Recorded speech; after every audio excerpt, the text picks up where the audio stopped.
The golden rule in school, we may all remember having learned about it. I remember back in reception or year one of those early years, I remember seeing a poster in the back of the room, and it's always stuck with me. And the words on it were, "Treat others the way you wish to be treated." And I remember looking at it and thinking, oh, that's nice advice. And it wasn't until a good few years later that in Sunday school we came across the same lesson, and it turned out, of course, that those words, although not an exact copy, were words of the Master. It was a lesson taken from the New Testament of the Bible. And I hadn't noticed that until I was taught it, until I was taught that golden rule, that principle that we see is prevalent in Western society, was taken from the Scriptures. And that's interesting because the fact that was the case, the fact that a passage of the Bible could slip into the teaching of a completely secular school, although I suppose it was a Church of England school, but nonetheless, it just shows how tightly joined Western society is with the teachings of the Bible.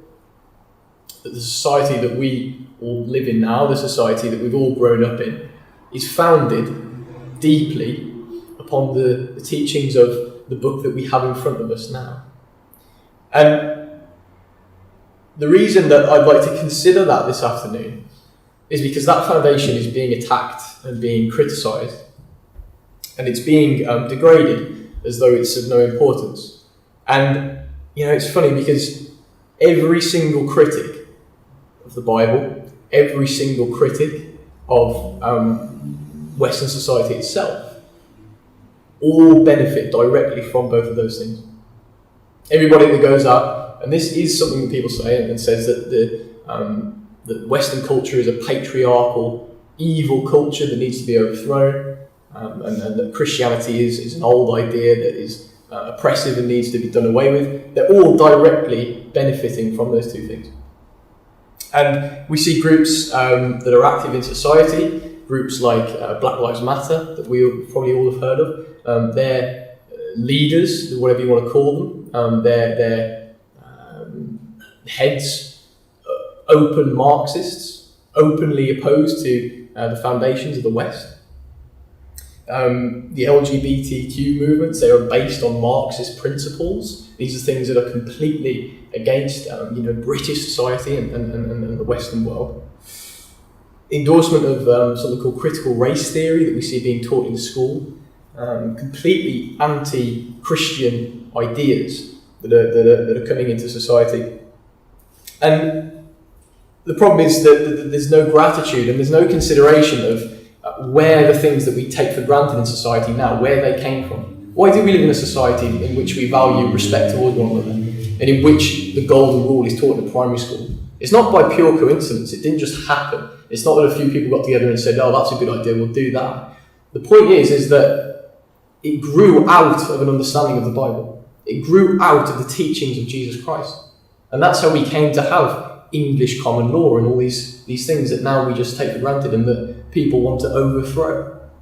And so the point in this afternoon is to just lay out some of the reasons that everyone, regardless of religious belief, regardless of whatever creed they might belong to, why everyone should be thankful that it's not the Torah or the Talmud or any other of the holy scriptures that have existed worldwide, but why in particular it's the Bible that modern society has been founded upon, and exactly what that has meant for everyone and why it's benefited almost everyone.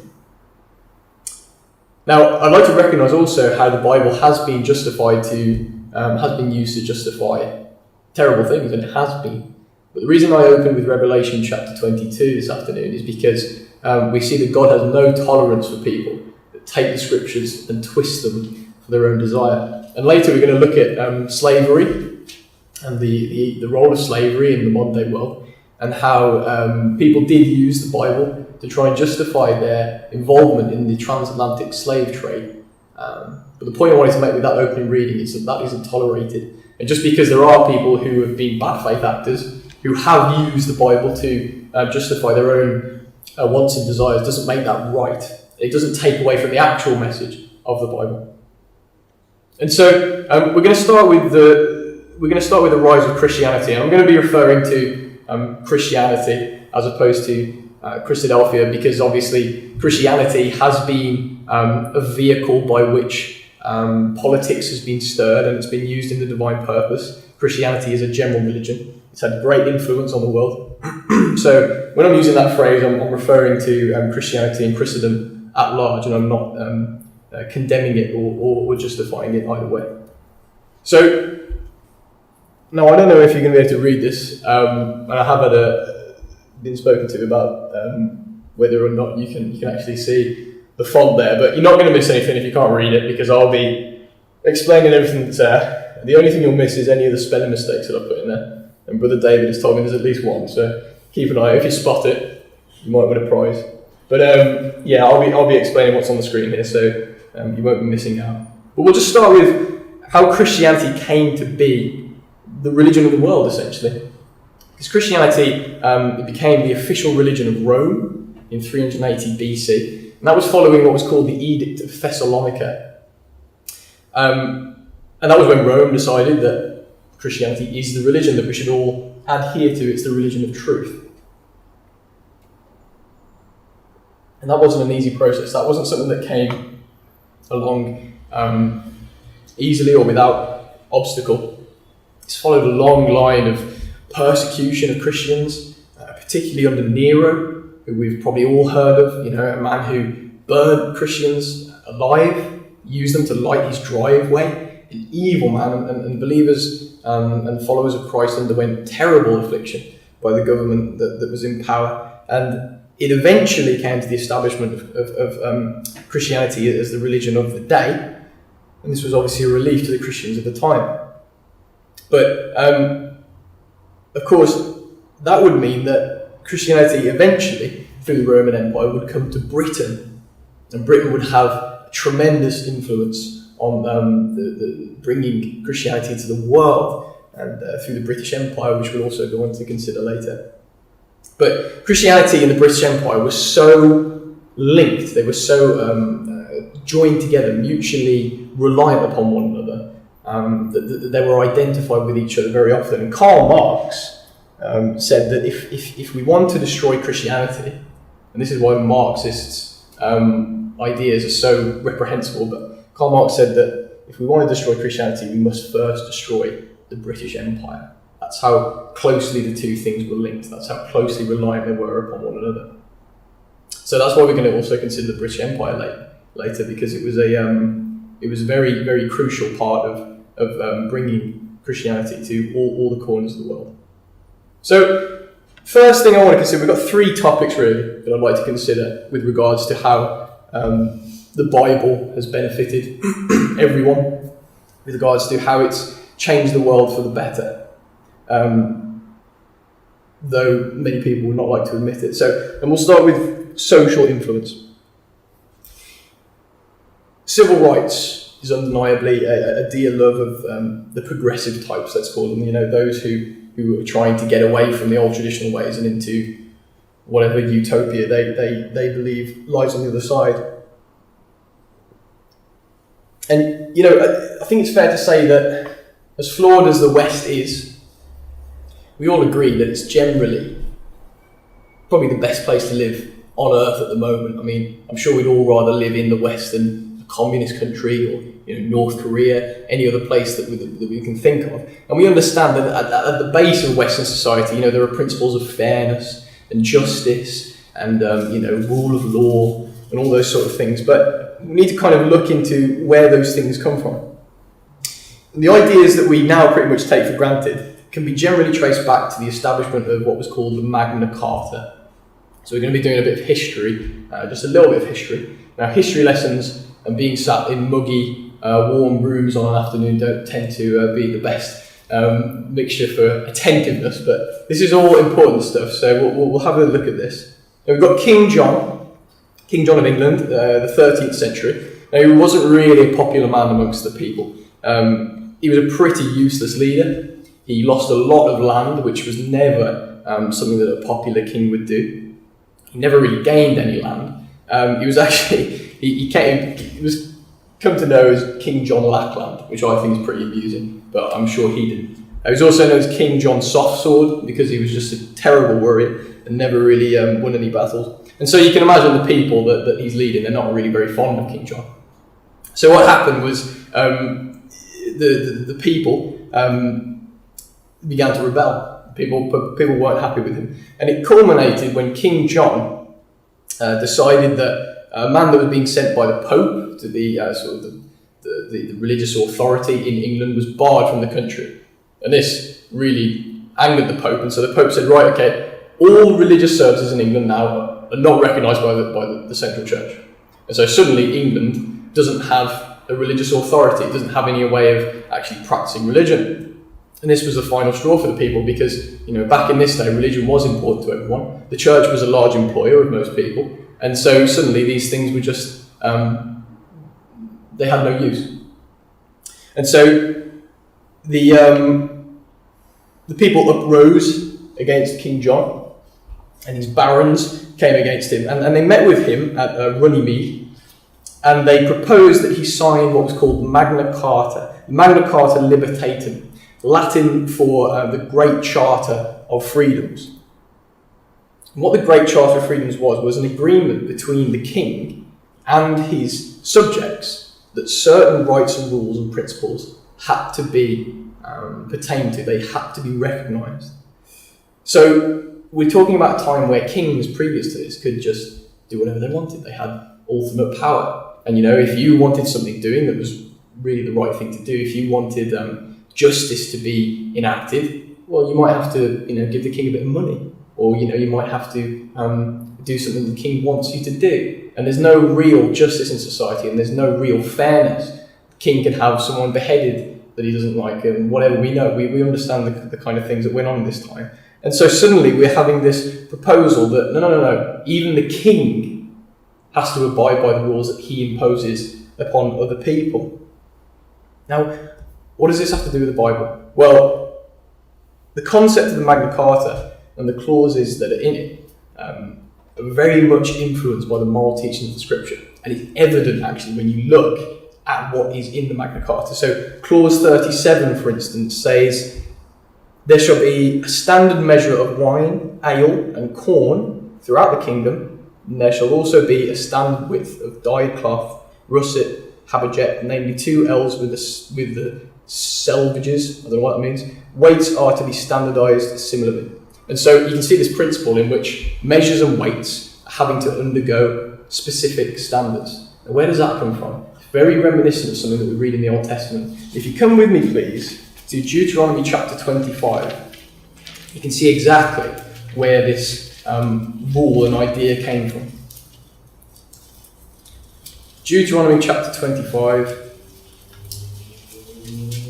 verse 13. Because as I say, these things didn't just spring up out of nowhere. It wasn't that these particular barons in the 13th century had this idea first, and they were the first people to come up with it. They took it from what came before them, and what came before them were the Scriptures. So verse 13, thou shalt not have in thy bag diverse weights, a great and a small. Thou shalt not have in thine house diverse measures, great and small. But thou shalt have a perfect and just weight, a perfect and just measure shalt thou have, that thy days may be lengthened in the land which the Lord thy God giveth thee.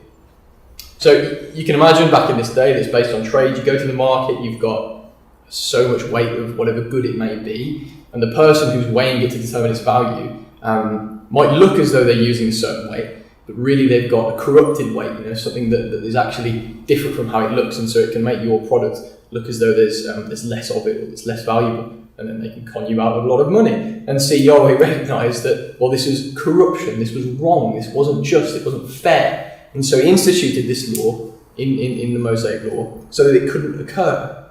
And then we see it reflected hundreds of years later, thousands of years later, in the establishment of the Charter of Freedoms. Clause 7 details how widows should be treated with justice and fairness by the state and ought not to be taken advantage of. Reminiscent also of the teachings that we see in the Old Testament. We see a lot in the Old Testament pertaining to widows, don't we? And clause 20, which details how a punishment needs to be fitting for the crime. Eye for an eye, tooth for a tooth. Principles taken from the Old Testament, taken from Scripture. And so we're beginning to see how these clauses, they didn't just spring up out of nowhere, out of the minds of these barons, but rather they were taken from the things that they read and knew and understood, and the things that were taught by the church at the time. And in fact, the whole document of the Magna Carta is built upon a Christian framework. Because the document starts with the following words: John, by the grace of God, King of England. And it then says, know that before God, for the health of our soul and those of our ancestors and heirs, to the honour of God, the exaltation of the Holy Church, and the better ordering of our kingdom. And of course, a document like the Magna Carta has to be based on a Christian principle. It has to be based on a theistic worldview, because if you don't believe in a God, then the king is the supremacy, isn't it? The king is the highest power. What's above the king if there's no God? Why ought he adhere to the rules that he puts in place? But the point is, if there is a God, which we believe there is, then the king isn't the divine supremacy, is he? And he doesn't have the right to take advantage of those below him, because he also is below something else. We see that principle come through in the New Testament, don't we? Masters, know that yourselves are servants. That you are not top dog, as it were. There is something above you that you're going to answer to. And we see that come through in Deuteronomy chapter 17, just a few pages back. The idea of rule of law, which for the time was revolutionary. This sort of thing had never been in place before. And it comes from these words, Deuteronomy chapter 17, verse 18. This is teaching to the kings at the time. And it shall be, when he sitteth upon the throne of his kingdom, that he shall write him a copy of this law in a book, out of which it is before the priests, the Levites, and it shall be with him, and he shall read therein all the days of his life, that he may learn to fear the Lord his God, to keep all the words of the law, and do them. So it's not, the king isn't just distributing the law. The king isn't just saying, yeah, you do this, do as I say, not as I do. The king has actually got to adhere to the rules that he puts in place and the laws that are put in place.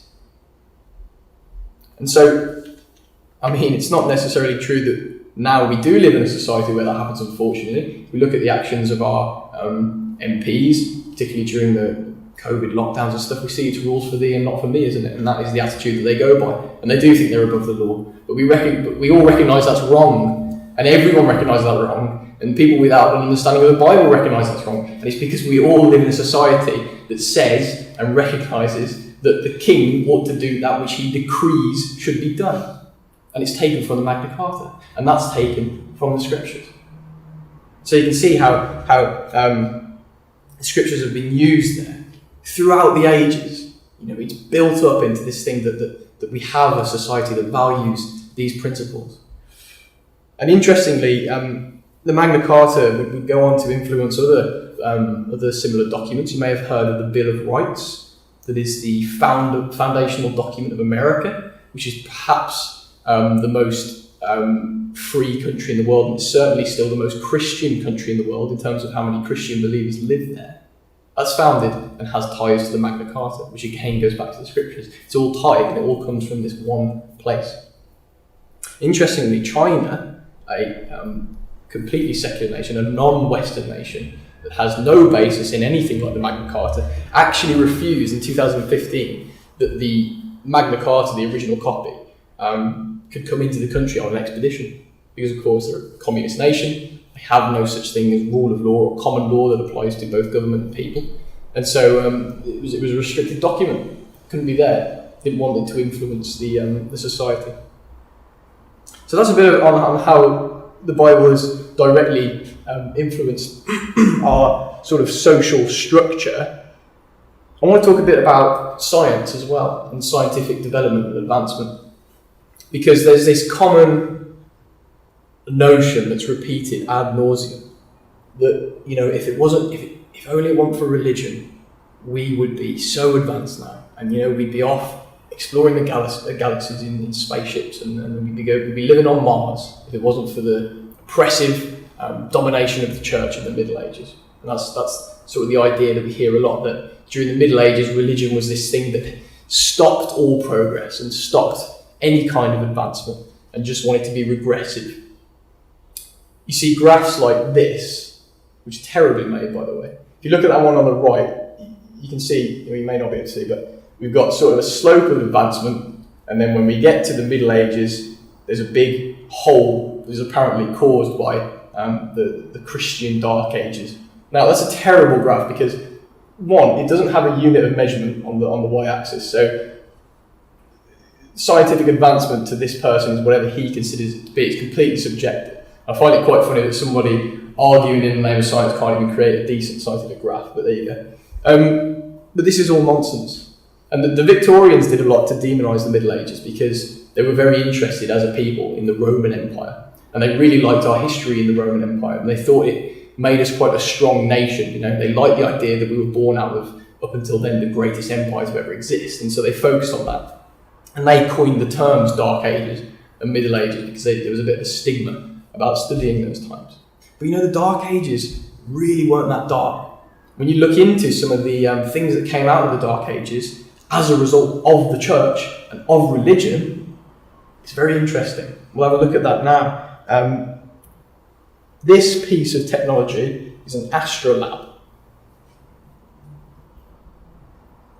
It was used in the Middle Ages. It was originally a Greek invention, but they were manufactured, they were created in the Middle Ages in Europe and in England particularly.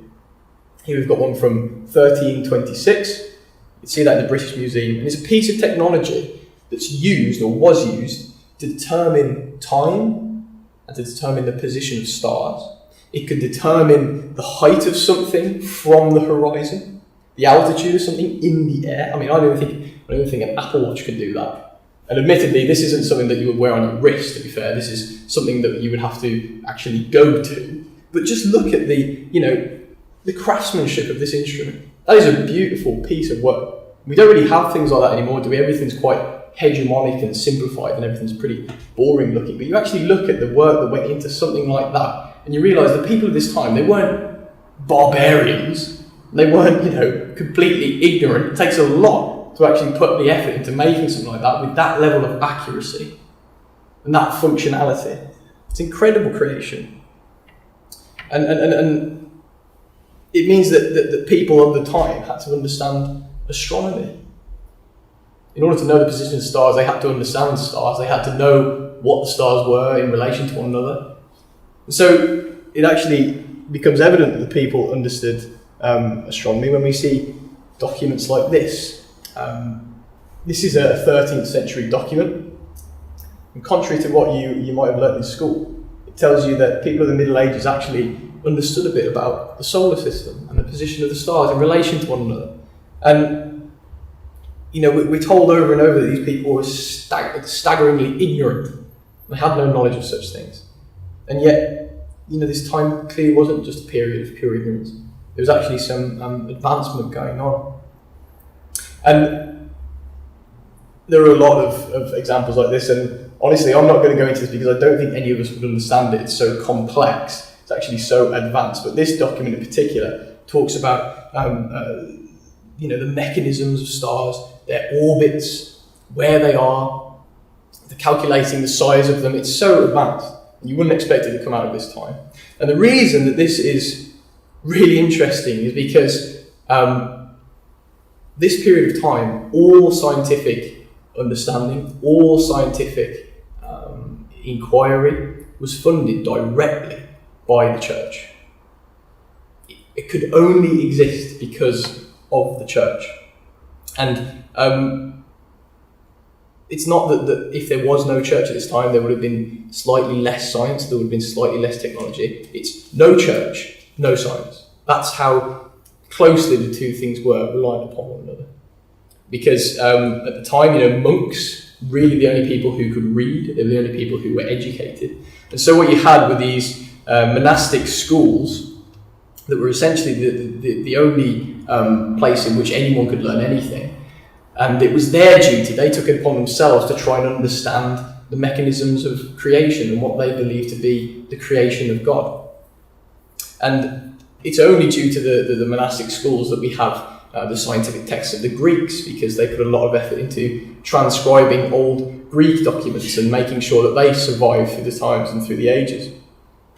And these schools would then go on to be the first universities that we saw popping up in Europe during this time. And they were devoted to understanding geometry and astronomy and all these subjects that now we think that we know so much about, but in fact all the hard work was done back in this era. It was motivated by the desire to understand God's creation, not to try and belittle it, not to try and take God out of the equation, but to try to actually take some pleasure in understanding the depths of God's handiwork. And that brings us a bit further on to the Renaissance, which followed on from the Middle Ages, to Isaac Newton, the father of modern science, as he's often referred to. A fascinating man in many ways. We don't have time to go into it, but especially if you look into his doctrinal beliefs, the lines come pretty close to where we stand. He actually had a very interesting knowledge of Scripture and spoke about it quite at length. But Newton, who is obviously reverenced and revered in the scientific world, had a very strong belief in God. We all know what Newton was known for. We probably all know the story of Newton. He was sat under the tree, apple fell on his head, and rather than try to develop the first hard hat of the time, he decided he was going to try and theorise why exactly apples fall. Why is it that we have these laws? Why do things act in certain ways? And so, of course, he became known for actually putting some logic behind the laws of the universe. But the thing that's interesting to us is his religious beliefs and his motivations for doing such things. Because all of our scientific understanding now is very much dependent on the things that Isaac Newton found out. And this is some of the things that he said. This is what he had to say about God. This being governs all things, not as the soul of the world, but as Lord over all. The supreme God is a being eternal, infinite, absolutely perfect, and from his true dominion it follows that the true God is a living, intelligent, powerful being. So despite his brilliant mind, despite the things he was capable of, he was certainly reverential towards what he considered to be the creator of all things, and the genesis and inception of all things. And this was his motivations, which are interesting, for why he engaged in his scientific work. He said, "When I wrote my treatise about our system, I had an eye upon such principles as might work with considering men for the belief of a deity, and nothing can rejoice me more than to find it useful for that purpose." So in other words, what Newton is saying here is that he hoped his scientific writings, the things that he contained in them, would eventually lead people to think about and come to a belief in a God. Those were his motivations. Those motivations are why we have his work now and why we're able to develop upon that work. And final quote from Newton. In human affairs, the father of a family or house is frequently taken for the common father of a kindred. Here, the whole creation is considered as one kindred or family, so named from God, common father of all. So, for Newton, unlike many scientists that exist now, there was no science and faith were not mutually exclusive, and his understanding of science didn't darken his faith in God, and vice versa. He actually thought that they went hand in hand, and that the belief in God could actually inspire people to try to develop their understanding of the things that they saw around them. And so you might say that if you're a beneficiary of modern day science and that you actually are grateful for the things that it's able to do, the medicine, things that have come out of the study of physics and biology, that you might want to be grateful for the reason that is able to exist, for the fact that in the Middle Ages it was funded by the religious body, and that people of a religious mind actually went on to make a foundation from which it was able to grow. And I want to talk about sort of going back to social issues, but this is a specific one, and it's the issue of slavery.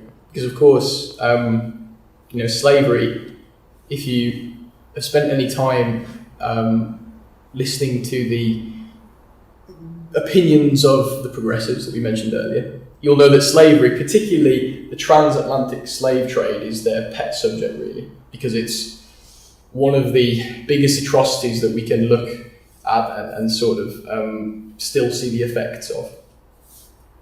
And as I said earlier, unfortunately, the Bible was used by some very bad faith actors to justify their involvement in the slave trade, particularly in America. And what you had were plantation owners saying that, the scriptures of the Old Testament suggest that there needs to be sort of ethnic segregation and that sort of thing. But they clearly weren't very attentive to their Old Testament scriptures. If we just go to Exodus chapter 21, we've got a very important governing principle that's stated regarding slavery and servants in the Old Testament. Exodus chapter 21 verse 16, pretty categoric. I don't really understand how anyone can read this and then presume that involvement in the kidnapping of Africans and shipping them off to America is justified by the Bible. Verse 16 of 21, chapter 21. He that stealeth a man and selleth him, or if he be found in his hand, he shall surely be put to death. And it's not the only place in the Old Testament that we can read things like this. It's a principle that comes up quite commonly. Exodus 23 says, "Thou shalt not oppress a stranger," because of course the Israelites knew what it was like to be a stranger in other people's land. But unfortunately, such actions did take place, and it's of course a stain on the history of Western society. And the African or the transatlantic slave trade reached its peak in the 1700s, 1780 specifically. I'm not going to go into the details of what occurred there. I think we all understand pretty much how horrific it was, or at least we have an idea of it. And it all began to change after the influence of, not exclusively, but certainly in part, two men called Granville Sharp and Thomas Clarkson. So both these men were Anglican Christians, and they had incredible influence on the abolishment of slavery in Britain to start with. And they had help from groups like the Quakers, who of course were deeply religious and deeply Christian. And these two men, they headed what was called the Society for the Abolition of the Slave Trade. And Thomas Clarkson had to say on the matter, "We cannot suppose that a God has made an order of beings with such mental qualities and powers for the sole purpose of being used as beasts or instruments of labour." And so you see how his understanding of why slavery was such an abomination was based on the fact that he believed in a creator and a divine creator, and that man is essentially a divinely created being. And again, these are Christian men, you see. They're Christian men with a Christian world. They believe in a God, and they believe in the gospel, and they believe in Jesus Christ, and those beliefs influence their actions. And the influence was outstanding because due to these people and other people, and of course divine intervention, Britain would eventually, in 1833, pass the Abolition of Slavery Act. And not only that, but think about this. Every nation throughout history is engaged in slavery. Every nation. Some still do. But the British Empire outlawed it, as many other countries did.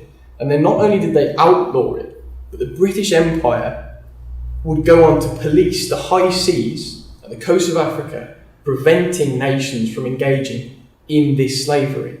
It's estimated that they spent more money ending slavery than they ever did engaging in it.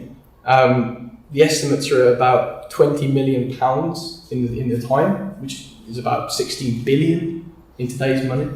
And you might say, well, yeah, that's fair enough. The British Empire ended slavery, but they did engage in it, and fair point. But the point is, no other nation spent that much money on trying to end the abomination of slavery. It was the nation that was the figurehead of Christendom and that was founded and rooted upon Christianity and the teachings of the gospel that actually went out and tried to serve that purpose. And then, of course, on the other side of the pond, in America, there were many similar groups of abolitionists working against the presence of slavery. And this was most notably headed by this man, well, I'm sure we all recognise Abraham Lincoln, President of the United States. And Abraham Lincoln has become sort of a figurehead associated with the termination of slavery. And that's interesting as well, because he was quite an agnostic man, actually, Abraham Lincoln, but throughout history there's been some things regarding his beliefs in the Bible and beliefs in Jesus that have actually pointed to some quite interesting things. Because while he wasn't a practicing Christian, he certainly valued the scriptures as a moral guide. And Abraham Lincoln was quoted as saying, "In regard to this great book, the Bible, I have but to say it is the best gift God has given to man. All the good the Saviour gave to the world was communicated through this book, but for it we could not know right from wrong. All things most desirable for man's welfare here and hereafter are to be found and portrayed in it." And so he accredits morality itself, even his ability to determine what is right and what is wrong, to the Bible and to the morality that comes from it. So, if we just look at where slavery is now, it's a very sad fact. There's actually more slaves in the world now than there ever were during the transatlantic slave trade, which is a shocking fact. Just look at where it mostly occurs.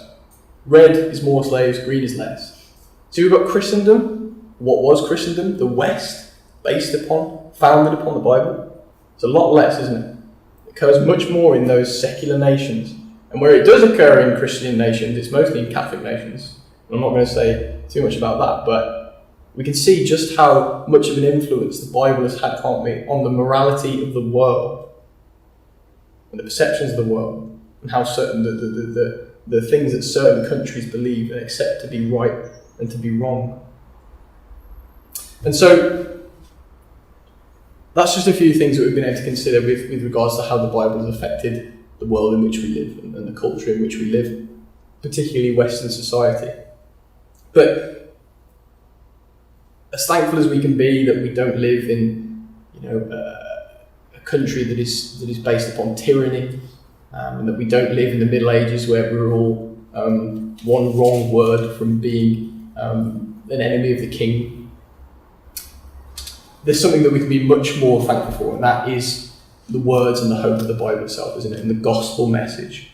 The Bible teaches us of our place in creation, as we've considered this morning, that we're creatures that are bounded by our nature and bounded by sin and bounded by flesh. But through the sacrifice of Christ, we've been given something to be very, very grateful and very thankful for. If you come with me, please, to Mark chapter 16. Verse 15. He said unto them, "Go ye into all the world, and preach the gospel to every creature. He that believeth and is baptized shall be saved, but he that believeth not shall be damned." And if we're not being cynical, if we're being honest, we can say in some part, to some degree, parts of the world around us have done their best to at least try and reflect some of the principles in Scripture. And in the West, we at least live, as we've said, in a world where there is this general idea of fairness and justice, though not perfect, of course. But we've got a long, long way to go. And the societies in which we continue to dwell are, of course, filled with degeneracy and moral perversion and things that are far from the way that God would have it. But the Scriptures teach of a society that will be no longer ruled by such things. And if we go to Isaiah chapter 65, we can just finish by considering something that we can all be very, very grateful for, and that is the promise of the kingdom and the way in which it shall improve 100-fold upon the societies that we already live in. Isaiah chapter 65, which gives us an idea of how exactly the world will be laid out when everything is based upon the Bible, without exception. And the principles of the Bible, which we see hints of in the world today, will be the supreme source of morality. I'm just going to read from verse 19 to the end. "And I will rejoice in Jerusalem, and joy in my people. and the voice of weeping shall be no more heard in her, nor the voice of crying. There shall be no more thence an infant of days, nor an old man that hath not filled his days. For the child shall die 100 years old, but the sinner being 100 years old shall be accursed. And they shall build houses and inhabit them, and they shall plant vineyards and eat the fruit of them. They shall not build and another inhabit. They shall not plant and another eat. For as the days of a tree are the days of my people, and mine elect shall long enjoy the work of their hands. They shall not labour in vain, nor bring forth the trouble, for they are the seed of the blessed of the Lord, and their offspring with them. It shall come to pass that before they call I will answer, and while they are yet speaking I will hear. The wolf and the lamb shall feed together, and the lion shall eat straw like the bullock, and dust shall be the serpent's meat. They shall not hurt nor destroy in all my holy mountain, saith the Lord. I think, brothers and sisters, that vision, no matter who you are, is something that you can indeed be very, very thankful if only you will accept the Lord Jesus Christ and thus accept the promise of that vision to become fulfilled. Thank you.